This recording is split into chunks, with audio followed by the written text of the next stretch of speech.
ययाति का रानी और प्रजा समेत इंद्रलोक शिवलोक होते हुए हरिलोक जाना।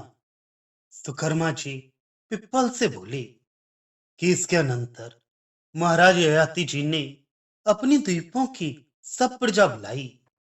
वह महाहर्ष के साथ उनसे ये वचन कहा कि इंद्रलोक, ब्रह्मलोक व शिवलोक को देखते हुए सब पाप नाशन व प्राणियों को गतिदायक वैष्णव लोक को इस अपनी भार्या के साथ हम जाते हैं। इसमें अब कुछ संदेह नहीं है। ब्राह्मण, क्षत्रिय, वैश्य व शूद्र जो सब हमारी प्रजा हो, सुख से अपने अपने परिवार के साथ यहाँ निवास करो। अब यह महाभाग पुरु आप लोगों का पालक नियुक्त किया गया है। इससे अब राज्य में स्थापित धीर यही है, दुष्टों को दंड देता रहेगा। जब ऐसा राजा ने कहा तो सब प्रजा भूपति से बोली कि हे नृपोत्तम, सब वेदों में व पुराणों में सुनाई देता है कि धर्म ही परम ज्ञान है, पर देखा किसी ने नहीं। पर हम लोगों ने 10 अंगों से युक्त सत्य वल्लभ धर्म को देखा है। वह सोमवंश में राजा नहुष के गृह में उत्पन्न हुआ है। हाथ, पाद, मुख आदि से युक्त हो सब आचारों का प्रचार कर रहा है। ज्ञान विज्ञान से संपन्न व पुण्यों का महानिधि है। हे महाराज, गुणों का आकर वह सत्य में महापंडित है। जिस महाधर्म को सत्यवान महापराक्रमी सदा किए करते हैं, उस धर्म को मनोहर रूप धारण किए हम लोगों ने देखा है। सो आप है, सो काम के कर्ता ऐसे सत्यवादी आपको कर्म, मन व वचन तीनों से हम लोग कभी नहीं छोड़ सकते। इससे जहां आप वहां हम लोग भी, क्योंकि हम लोगों के सुख व पुण्य आप ही हैं।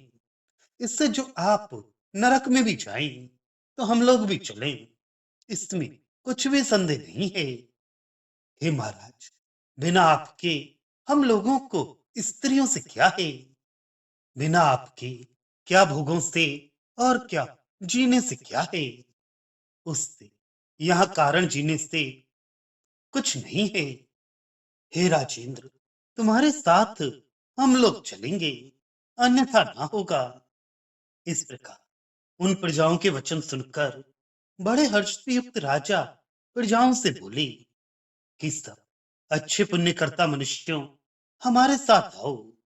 फिर राजा उस काम कन्या के साथ रथ पर चढ़ा, जो रथ की हंस के वर्ण वाला चंद्रमा के बिंब का अनुकरण करने वाला था। चामर और व्यजन चल रहे हैं, व्यथा रहित था। और उस पुण्यकारी सुंदर बड़े पताका से जैसे देवताओं से देवों के राजा पुरंदर शोभित होते हैं, वैसे ही ऋषियों, वंद्यजनों, चारणों और प्रजाओं से स्तुति किए गए।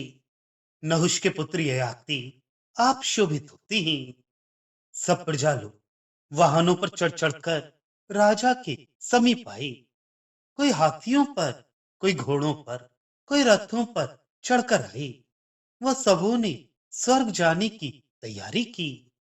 ब्राह्मण, क्षत्रिय, वैश्य, शूद्र व वैसे ही अन्य अंत्यज चांडाल आदि भी तब विष्णु के ध्यान में परायण वैष्णव मनुष्य चले। उन सबों की पताका श्वेत रंग की, उनमें स्वर्ण के दंड लगे।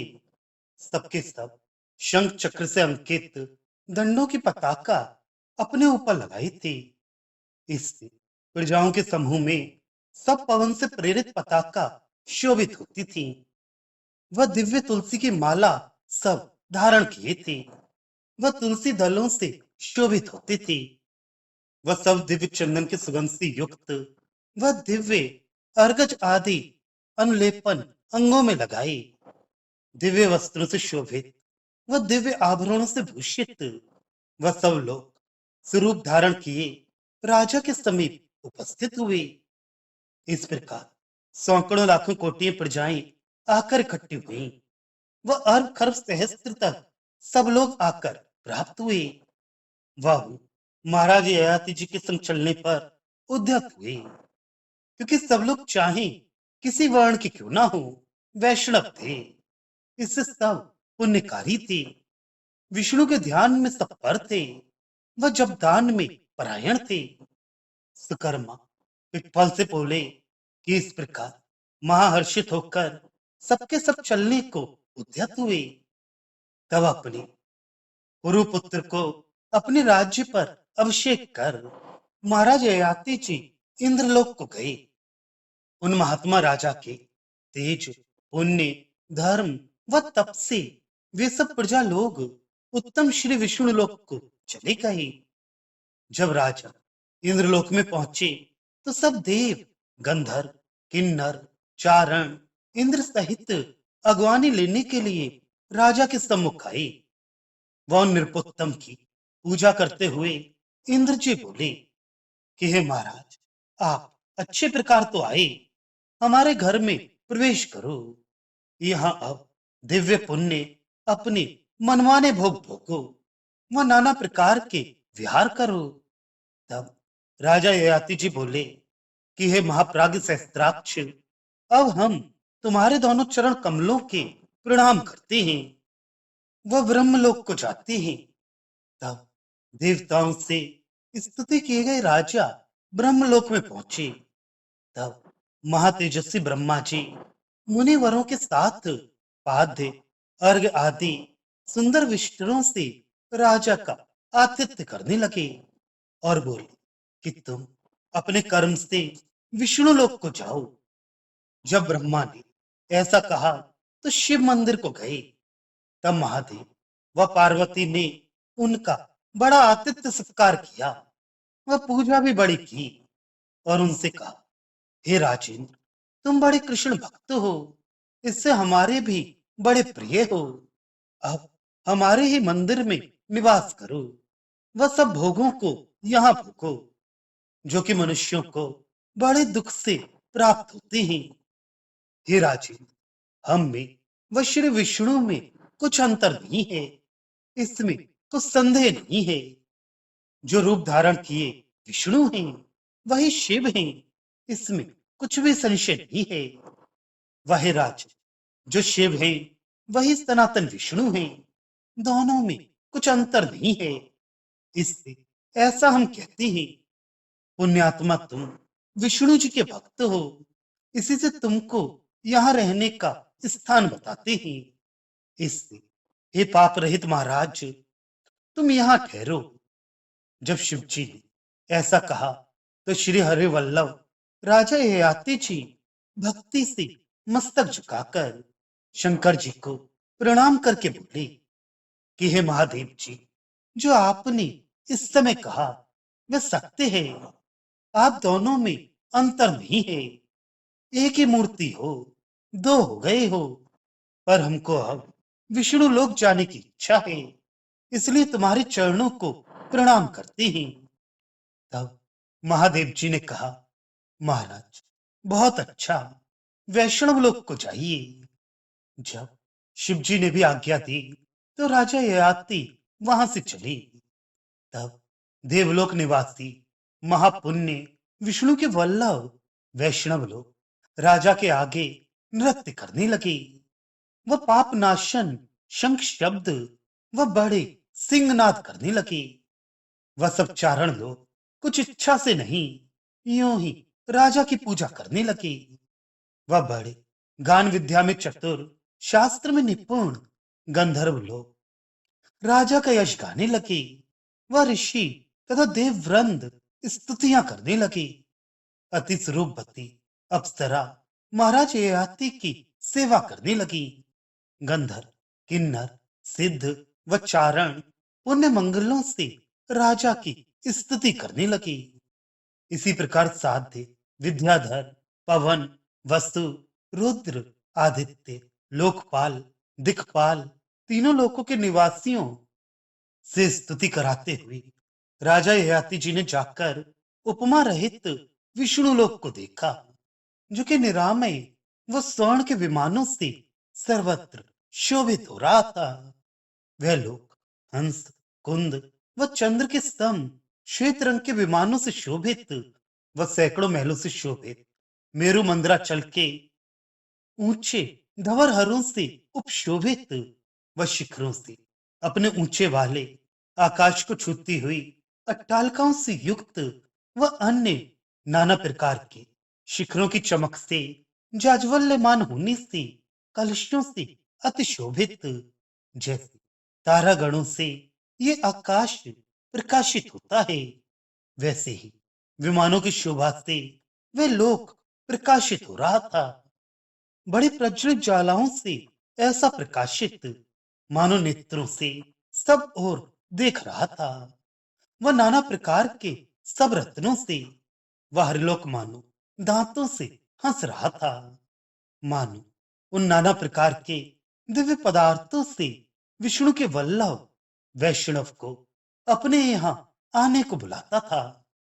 वह ध्वजाओं के व्याज से मानो कहता था कि तुम लोगों के पाप दूर को उड़ा देंगे। पवन के चलने से कंपित ध्वजाग्रों से यही विदित होता था। वह स्वर्ण की डांडी लगे हुए, वह घंटा बांधे हुए चामरों से सर्वत्र शोभित हो रहा था। वह सूर्य के तेज के समान प्रकाशित गोपुर अट्टालिका आदि से विराजमान था।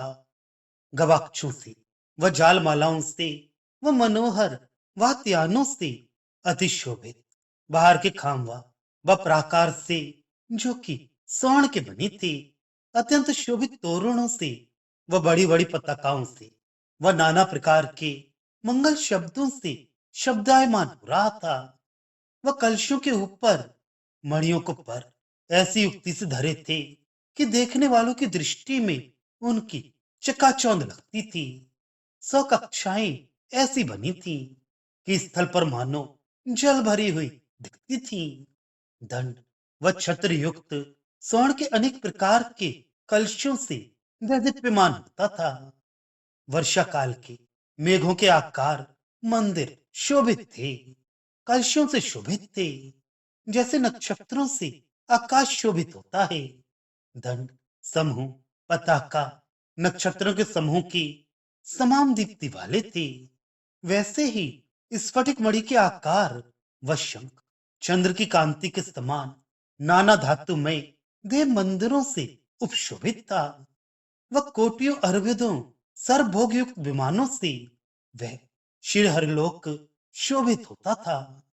जिन लोगों ने शंख, चक्र, गदाधर श्री रमानिवास जी की आराधना की थी या करते हैं, उन धवरहरों पर व उन हरिपुर के मंदिरों में भगवान के प्रसाद से वे लोग निवास करते हैं। वह सब पुण्य, दिव्य, भोग विलास के पदार्थों से भरे पूरे मंदिरों में पुण्य मर्म वाले सब पाप रहित वैष्णव लोग निवास करते थे। ऐसे पुण्य ग्रहों से श्री विष्णु मंदिर शोभित होता। वह नाना प्रकार के चंदन आदि के वृक्षों से समाकीर्ण होने से अत्यंत शोभित होता। वहां जितने कक्ष थे सब सब कालों में फले फूले बने रहते। उनसे वह हरिपुर अलंकृत हो रहा था। वह बापी, कूप, तालाब, सारसों से उपशोभित था। वह वन में हंस, कारंडव, कलहार, कमल, शतपत्र, महापत्र, पद्म, उत्पल विराजित थे।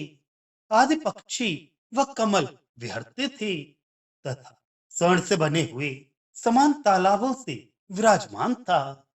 इस प्रकार इन सबों से वह देवताओं के देव श्री हरि की पुष्प वाटिकाओं से अलंकृत सब शोभा से युक्त था। अन्य भी दिव्य शोभाओं से समाकीर्ण व वैष्णवों से शोभित था। वह देव वृंदों से समाकीर्ण मोक्ष के उत्तम स्थान ऐसे वैकुंठ को नहुष के पुत्र राजा ययाति जी ने देखा। वह सब प्रकार के पापों से वर्जित दिव्य श्री हरपुर में राजा ययाति ने प्रवेश किया।